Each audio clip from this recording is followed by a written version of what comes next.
Olá pessoal, meu nome é Roberto Fontes, aluno do curso de graduação em História pela instituição Unimes. Estou aqui representando o meu grupo, o grupo 1, ainda composto pelos colegas Ivone Martili, Sueli Tanuma, Thiago Santos e a Maria Caldeira. Estamos gravando esse vídeo como parte complementar do nosso trabalho de conclusão de curso. E o nosso trabalho se iniciou a partir da nossa escolha da linha de pesquisa. Dentre as disponibilizadas pela Unime, escolhemos a linha 3, que é Trabalho, Cidadania e Direitos Humanos. E dentro dessa linha, fizemos o nosso recorte, que é o nosso tema específico do qual vamos tratar, que é a ditadura militar e a censura midiática no período da história do Brasil. Desde já queremos agradecer ao nosso professor Carlos Borba, que foi nosso orientador durante a elaboração desse trabalho. E para justificar esse nosso trabalho, é não poder permitir que essa história da ditadura militar sobreviva apenas na memória daqueles que vivenciaram o período, mas que essa história seja passada de geração em geração.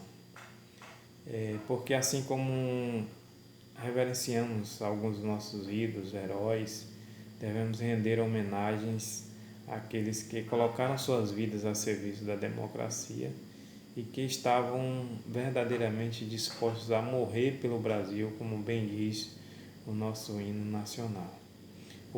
O nosso tema sobre a ditadura vai se iniciar a partir do ano de 1964, que é onde a democracia vai ser agredida por um golpe militar que vai durar cerca de mais de 20 anos. Um período marcado por governos linhas duras.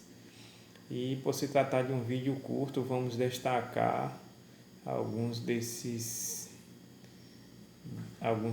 pontos que marcam o nosso trabalho de pesquisa. Alguns desses pontos é quem apoiou o golpe de 1964. Quem apoiou o golpe foram os empresários, o IPES e o IBAD, a classe média, Estados Unidos e, para nossa surpresa, a imprensa, que é outro ponto entrelaçado no nosso trabalho de pesquisa. Entender como, de fato, a mídia se calou diante de toda essa situação. Entendendo o poder de influência que ela poderia causar durante o mundo, daí a curiosidade de entender o silêncio de quem talvez poderia ter mudado a história na época. E vamos perceber em nossa pesquisa que a mídia não apenas se calou, mas como apoiou o golpe.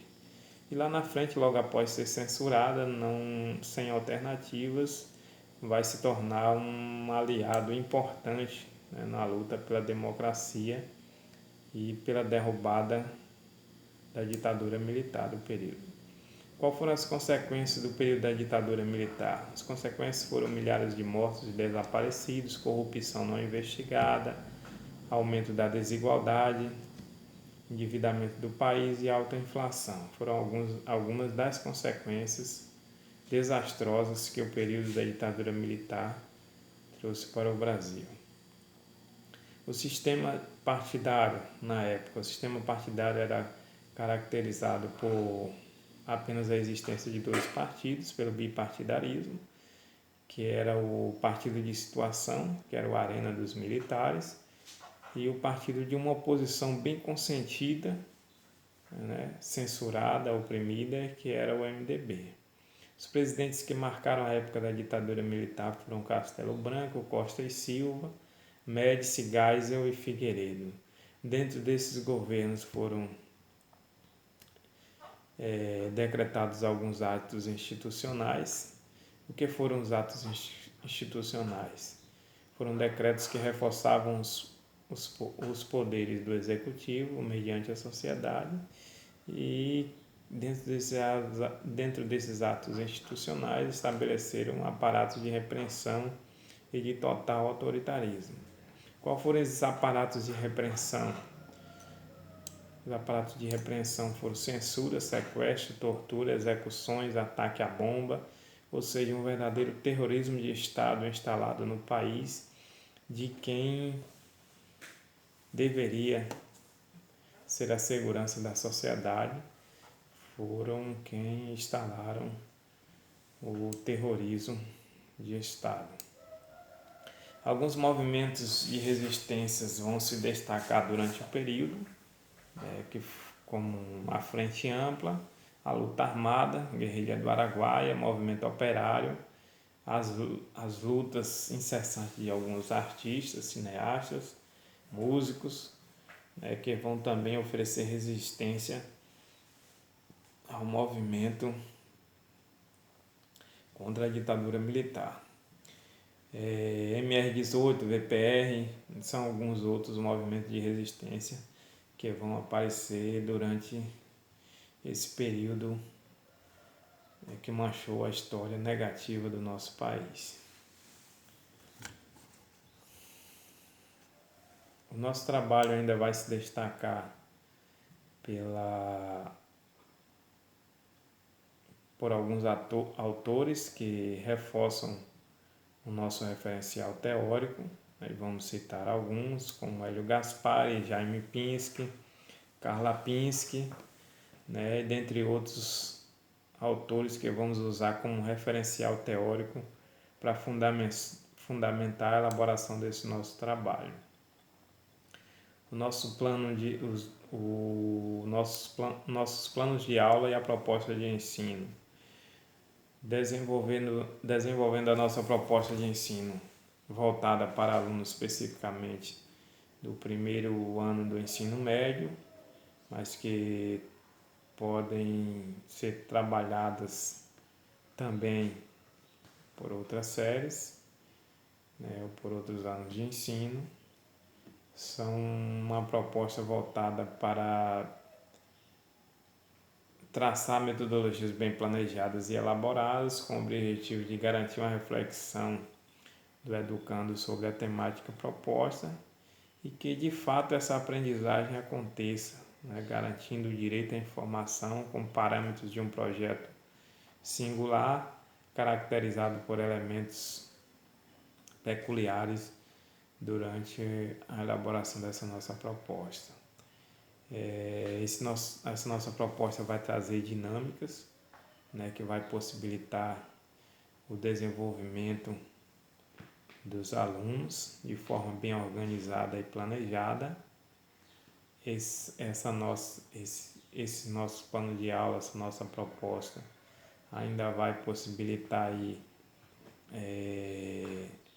peças teatrais. Nós trouxemos peças teatrais no desenvolvimento dessas metodologias, trouxemos aí trabalho de pesquisa, músicas, que vão ser algumas das ferramentas e metodologias usadas durante a elaboração da nossa proposta de planos de aula.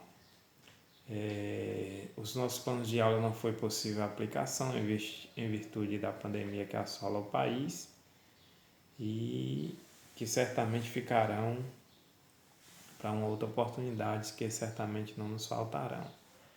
Algumas dessas didáticas e metodologias foram trazer algumas sugestões de músicas que marcaram o período na época, que foram algumas músicas como Cálice de Chico Buarque de Holanda, Apesar de Você com Chico Buarque de Holanda, Roda Viva também com Chico Buarque de Holanda, O Bêbado e o Equilibrista com Elis Regina, e aí outros autores e outras músicas como Geraldo André, Caetano Veloso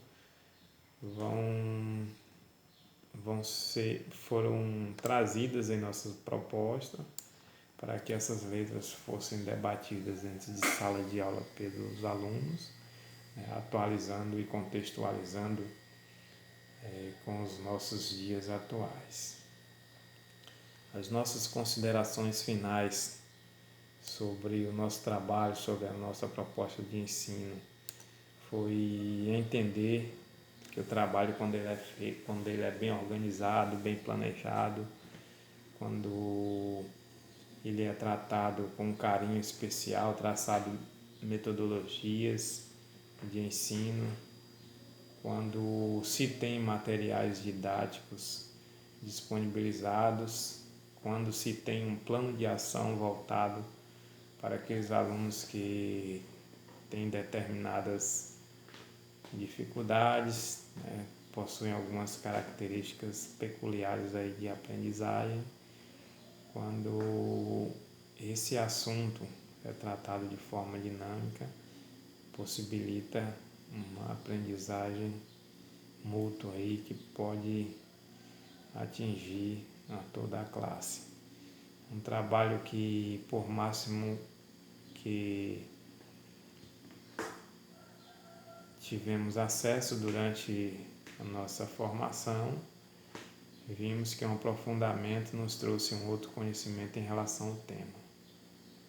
Essas são as nossas considerações, né? Entender que um trabalho, quando ele é minuciosamente bem planejado, elaborado, organizado e traçado todas essas metodologias didáticas e recursos, ele tem realmente resultados bem satisfatórios e bem promissores, né?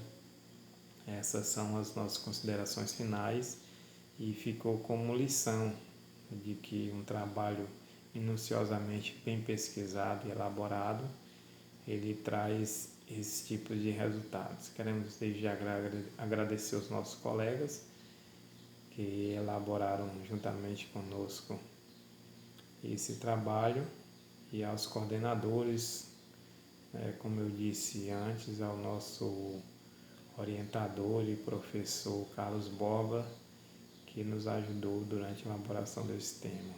O vídeo não dá para explanar a fundo todo o nosso trabalho, temos as nossas dificuldades, né, em relação à gravação de vídeo, mas vocês vão ver que o nosso trabalho, né, quem puder ter acesso, vai estar bem elaborado, bem organizado, para que o tema fosse bem desenvolvido minuciosamente e pode ser bem aplicado, como eu falei anteriormente, com resultados promissores, né, se seguidos à linha as nossas didáticas e os nossos planejamentos que foram elaborados no decorrer desse trabalho. Nosso agradecimento a todos, obrigado.